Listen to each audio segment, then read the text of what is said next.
I've attended many prayer breakfasts over the years with the nation struggling in strife and also times of peace and prosperity. And I'm honored to continue the tradition started by President Eisenhower, I'm told, that for presidents to come and speak to the prayer breakfast.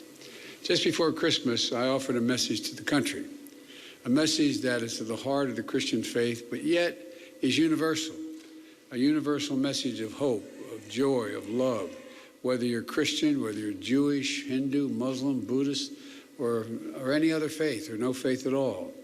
It speaks to all of us as human beings who are here on this earth primarily to care for one another. Look out for one another and to love one another. It's not always easy. It's hard, but that's our mission.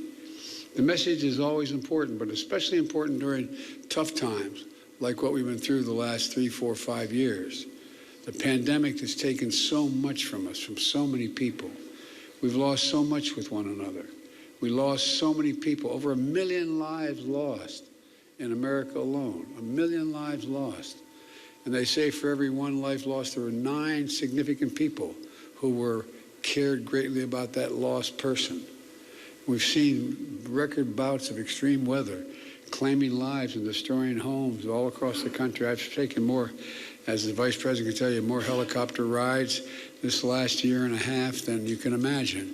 More timber is burned down in the west and the northwest and even in the southeast, the southwest, than the entire state of Missouri. There's just enormous damage.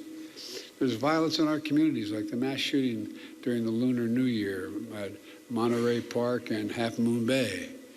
And Tyree Nichols and his family and the community in Memphis. Their justice is long overdue.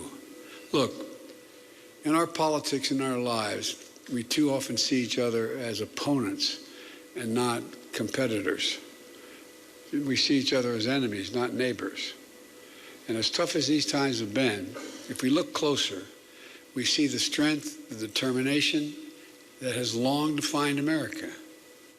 My prayer for this prayer breakfast is to start to see each other again, look at each other again, travel with each other again, argue like hell with each other again, but then still go to lunch together.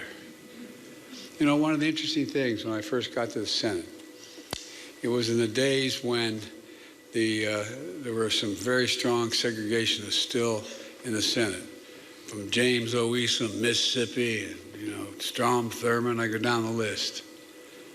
And I used to watch Teddy Kennedy and James O. Eastland argue like hell on the floor. Then they go to the Senate dining room and sit down, they'd eat together. They'd eat together. I don't know how we do that anymore, but we have to. We have to start treating each other in ways different than we have, in my humble opinion. It's been the greatest honor of my life to serve this country. I know I don't look it, but I've done it for a few years.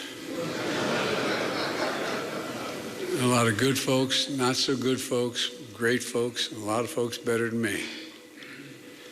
Let's just sort of kind of join hands again a little bit. Let's start treating each other with respect. That's what Kevin and I are going to do. Not a joke. We had a good meeting yesterday. I think we got to do it across the board. Doesn't mean we're going to agree and fight like hell, but let's treat each other with respect. God bless you all, and may God protect our troops. Hi, everyone. George Stephanopoulos here. Thanks for checking out the ABC News YouTube channel. If you'd like to get more videos, show highlights, and watch live event coverage, click on the right over here to subscribe to our channel. And don't forget to download the ABC News app for breaking news alerts. Thanks for watching.